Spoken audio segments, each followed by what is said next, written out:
Well, hello there. I'm making a quick video about fake 6809 processors I received from, well, various sellers over the internet, but this time, Utsource. So I was very pleased initially because Utsource were the first ones to send me a good batch of 6309, 6809, 6309, essentially the same processor. The 6309 is just an enhanced version, but it's fully compatible. So I've been building a computer, which you can see right here. It's running a little counting program on a 7-segment display hooked up to a logic analyzer right now. There's a carnage of processors everywhere because I'm testing them. Now, as I said, I'm receiving a lot of these processors from sellers that they just don't work. They're fakes, they're rebadged. This is very typical from China. And unfortunate, but they're cheap, so it's kind of par for the course. Fortunately, for the first two eBay sellers where I received fakes, I easily got my money back without pretty much any questions. I was very happy about that. However, this time I ordered 10 more from Utsource because I thought, great, they sent me real ones the first time, and I received rebadged fakes the second time. You can clearly tell the difference. Let's put them beside one another so you can see. We can do a little comparison here. All right, let's get a kind of good focus in. You see that the real one's got a little bit more texture because the black paint has obscured the texture that they put over it. And the shininess of we kind of had it there. The dots are like a lot shinier.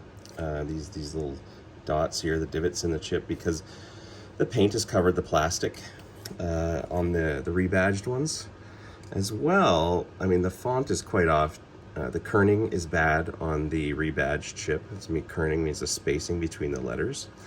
And the other dead giveaway is that all of these are from the same lot number. Now, with used chips, it's very unlikely to get 10 of them, from consecutive lot, unless someone's had them sitting new original stock, which these aren't. These are used and clearly refurbished. You can also see that they have been dipped in solder because there's probably some corrosion on the pins. But anyway, the biggest deal, I wouldn't really care about all this, is that they just don't work. They're not 6309 Ps. So let's prove that. Well, I shouldn't say they all don't. One of them works. One of them that they sent is running right now. You can see it's in there. I put a dot on it, so I know that was the one that worked, and it's running my counting program. This is a little computer I'm building with a FPGA. It has the program in the FPGA's SRAM and all the peripherals necessary in the FPGA to make this counting work. But it's actually the 6309 that is running an assembly program to make that 7-segment display count. All right, let's unplug it and let's plug in one of the bad ones, because the seller doesn't believe me, and so I'm having to prove to them that these are bad. So this is the good one that they sent. Now let's just select one of the bad ones randomly. We will make sure we're plugging it in the right way. You see the divot at the top.